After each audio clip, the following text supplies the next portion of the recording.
Well, it took 3 years for this probation officer to finally get charged with excessive force on a minor, though the others that were involved should be charged as well. That violent encounter happened at a juvenile facility 3 years ago. The supervising probation officer was never disciplined for allegedly using excessive force on a minor.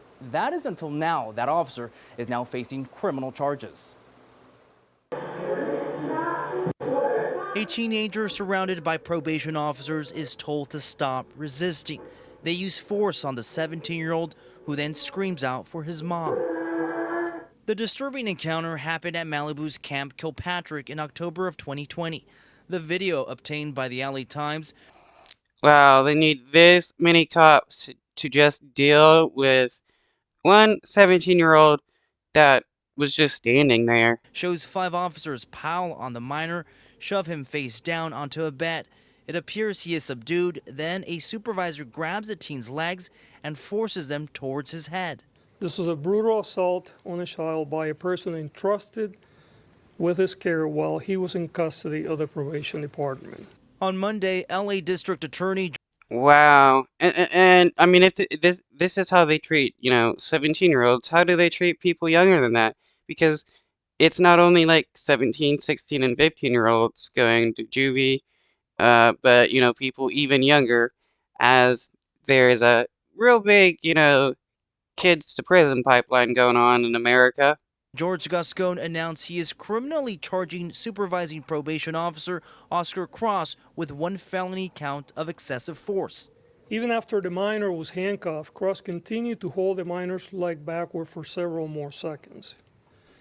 The youth can be heard continuing to scream and cry in pain. The teen, now an adult, did not suffer any serious injuries, but officials say the video reflects the reforms needed to hold those who abuse their power accountable. Supervisor Cross's actions. What needs to happen is people like these that abuse and assault people while being a probation officer, police officer, or whatever, they need to be punished like 3 times as harsh as anybody else. Put this person in prison for the rest of his life. Should have resulted in an immediate dismissal, not a slap on the wrist, not a covering up of this abusive behavior. It's unclear. Yeah, and those who helped cover this up should also be in prison. If Deputy Cross is still employed. LA County Supervisor Lindsay Horvath says she'll introduce a motion tomorrow to force changes in the juvenile justice system. If a civilian did this to a cop, that person would have been in jail for a long time.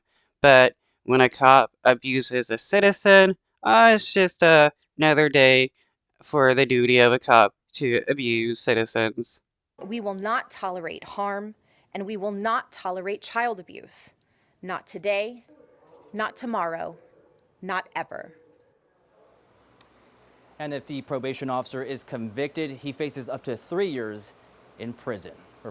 That's not even long enough, but hopefully somebody deals with them. Reporting live tonight in the